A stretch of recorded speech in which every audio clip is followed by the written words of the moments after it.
Baik, bismillahirrahmanirrahim. Alhamdulillahirrabbilalamin. Saya ingin memulai dengan pernyataan bahwa kemerdekaan suatu bangsa atau pernyataan kemerdekaan suatu bangsa itu bukan satu peristiwa yang berdiri sendiri, bukan peristiwa tunggal, tetapi ia merupakan peristiwa yang dibarengi atau didahului oleh rentetan peristiwa-peristiwa besar. Apakah itu peristiwa tentang pengkhianatan, apakah itu peristiwa tentang bagaimana darah rakyat bawah itu, rakyat jelata itu dialirkan, apakah peristiwa seperti pengasingan seorang pemimpin, atau justru peristiwa konflik antar generasi, kan? Seperti dalam hal ini, setiap tanggal 16 Agustus tahun 1945 pada dini hari dalam catatan sejarah bangsa kita, kan, itu lebih dikenal sebagai peristiwa penculikan ke Rengas Dengklok.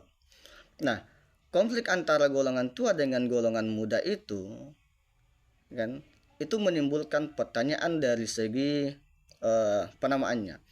Apakah kemudian bahwa peristiwa itu hanya dalam satu sudut pandang, atau kita menyebut apakah peristiwa itu betul-betul kita menyebutnya sebagai peristiwa penculikan?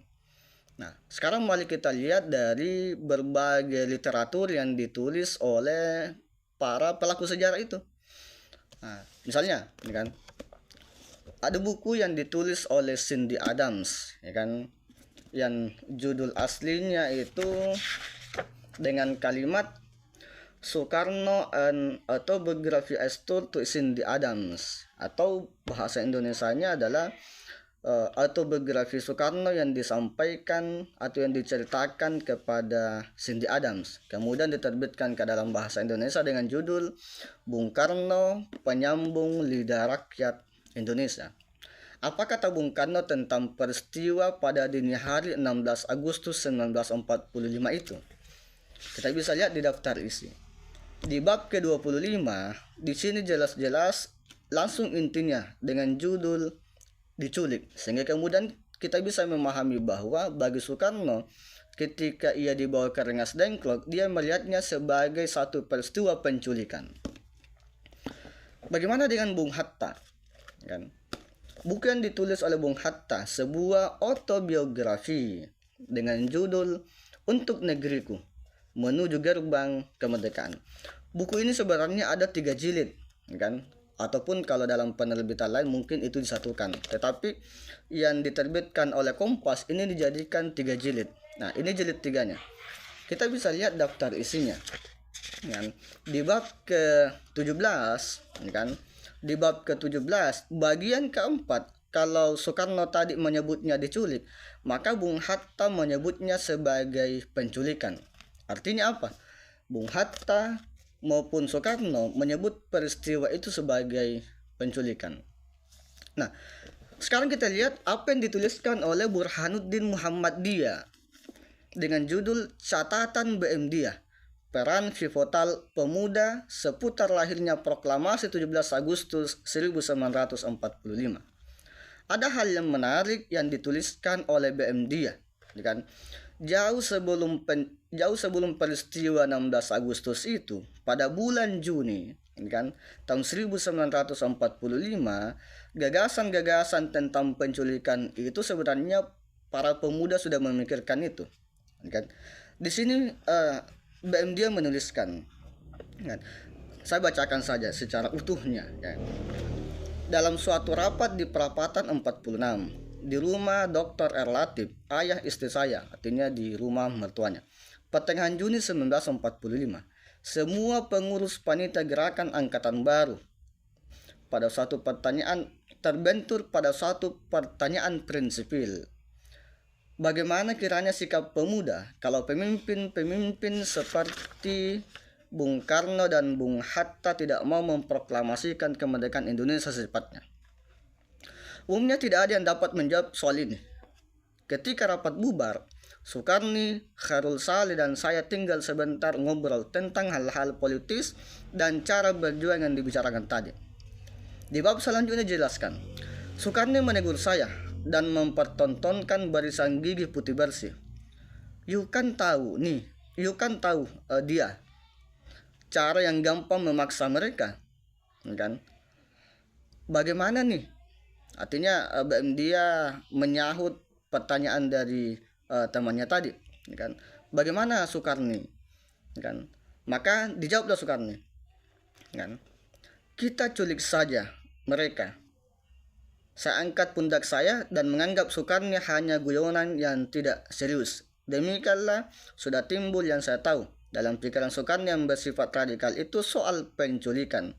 Jika sesuatu yang direncanakan tidak mungkin terlaksanakan, itulah Sukarni. Ia berani berpikir nakal.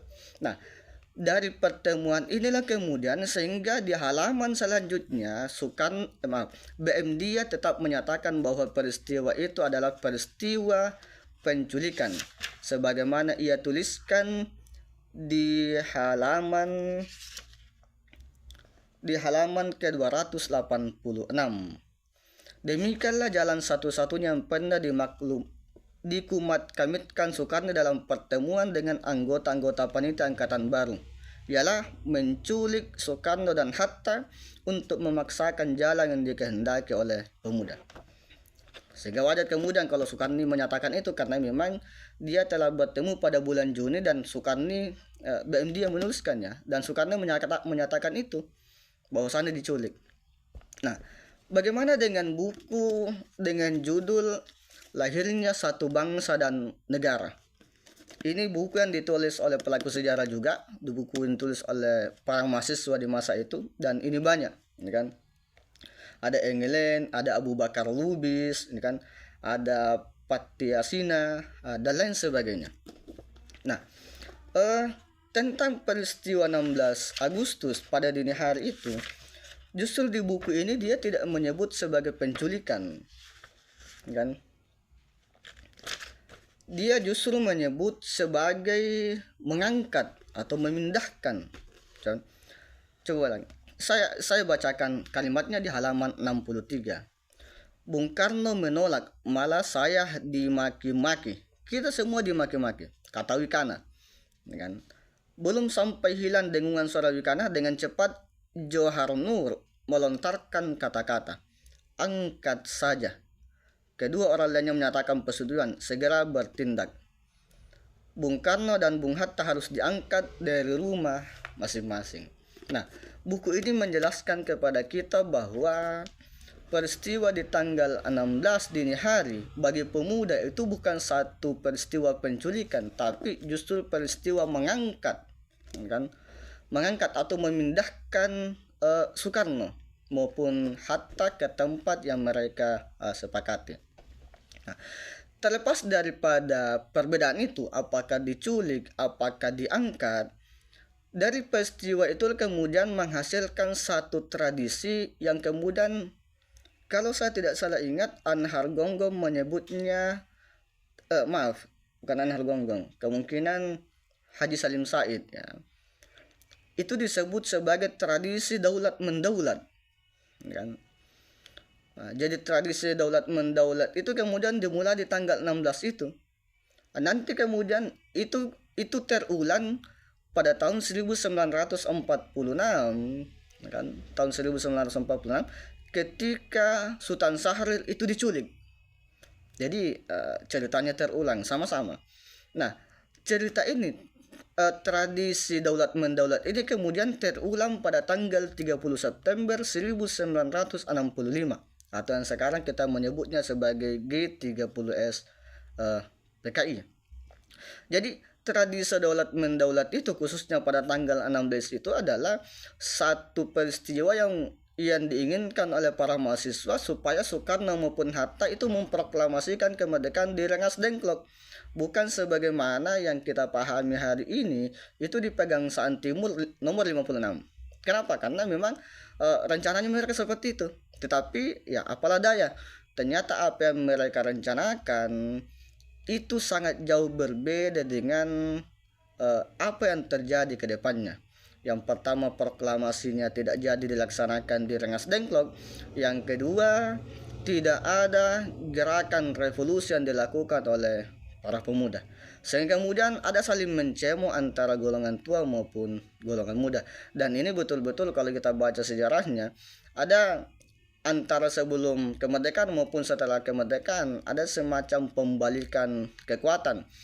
Kalau sebelum kemerdekaan itu kekuatannya ada pada golongan tua, maka setelah kemerdekaan justru para pemuda, golongan muda itu semakin berani terhadap golongan tua. Saya pikir itu.